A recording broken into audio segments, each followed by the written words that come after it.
11 అయినా ఇంకా ఇల్లు దిగలేదు. తోటోళ్ళు అందరూ లేచి ఇంటికి కుటుంబానికి సాయం చేస్తాడు, ఇంకా పడుకొనే ఉన్నాడు. దిగు.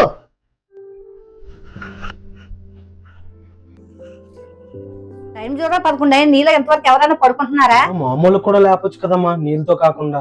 నీ పెండ చూడరా పొద్దులేసి ఎన్ని పనులు చేస్తున్నాడు. నువ్వు మాత్రం దేనికి పనికిరావు. దిగులేగు. ఈ పౌరుషు చదువులోని జాబ్ సంపాదించడంలోని ఉంటే బాగుండు. ప్రశాంతంగా పడుకోవడానికి కూడా అవ్వదు. ఎప్పుడు దేనికి పనికిరావు అనుకుని ఉంటది. అమ్మ ఎప్పుడు చారుతున్నా ఏంటమ్మా, నాకు వద్దమ్మా.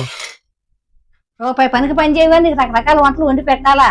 మన పక్కింటి అబ్బాయి చూడు నీలా కాదు, వాళ్ళ అమ్మ ఏది వండి పెడితే తింటాడు. నాకు వద్దులే. తినకపోతే మానే, ఆకలి అయితే నువ్వే తింటావులే. ఇప్పుడు ఏమని సరని చారుతోనైనా ఇప్పుడు అన్నాను అంతే కదా. దానికి అందరితో పోల్చాలా? దానికి రూపాయి పనికిరావు అనుకుని అందరితో పోల్చాలా? నాకెందుకు ఇలాంటి జీవితం? వద్దేసేయ, చచ్చిపోవాలని ఉంది. రిజల్ట్ వచ్చింది, నేను ఫెయిల్ అయిపోయాను. మా అమ్మకి ఎలా చెప్పాలి అంటో. మా అమ్మకి చెప్పడం కన్నా చచ్చిపోవడం మంచిదేమో. రిజల్ట్ వచ్చిందంట కదా, ఏమైంది? మన పక్కింటి మీ ఫ్రెండ్ ఉన్నాడు కదా, వాడికి కాలేజీ ఫస్ట్ వచ్చిందంట కదా, వాళ్ళ అమ్మ స్వీట్లు పంచేస్తుంది మా అందరికి. అవును, నువ్వు పాస్ అయిపోయావు కదా. ఎలాగా చచ్చిపోదాం అనుకుంటుంది కదా.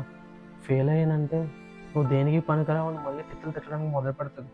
పాస్ అయిపోయానని చెప్పేస్తాను. ఏట్రా పాస్ అయ్యావని అడిగితే నీలో నువ్వే సునుక్కుంటున్నావు. ఏం లేదమ్మా, పాస్ అయిపోయినా. పాస్ అవుట్ అవుతావు, క్లాస్ ఫస్ట్ టైం వచ్చి పడిపోవలే.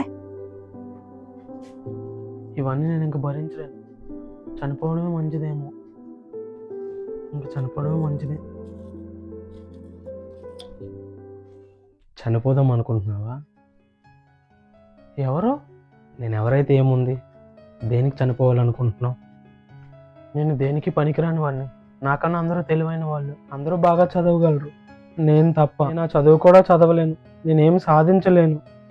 మా అమ్మ ప్రతిసారి వచ్చి ఆ ఫ్రెండ్ చూడు, ఈ ఫ్రెండ్ చూడు, నీకన్నా వాళ్ళు తెలివైన వాళ్ళు, నీకన్నా వాళ్ళు బాగా చదువుతారు, నీకన్నా వాళ్ళకి ఫస్ట్ ర్యాంక్ వచ్చింది, నువ్వు దేనికి పనికిరావు అని అంటుంది మా అమ్మ.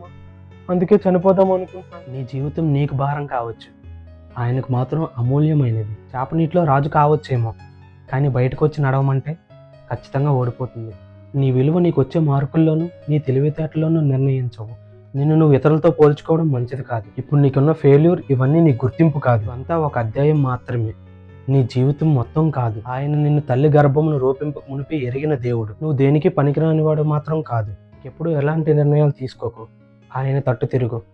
నాతో ఏ విధంగా మాట్లాడావో నాకు తెలియదు, కానీ ఆ మాటలు నాకు చాలా ధైర్యాన్ని ఇచ్చాయి. చచ్చిపోదాం అనుకున్న నన్ను, నాకు బ్రతకాలన్న ఆశ నాలో, ఇప్పుడు ఇలాంటి నిర్ణయాలు తీసుకోను తండ్రి, నన్ను క్షమించండి.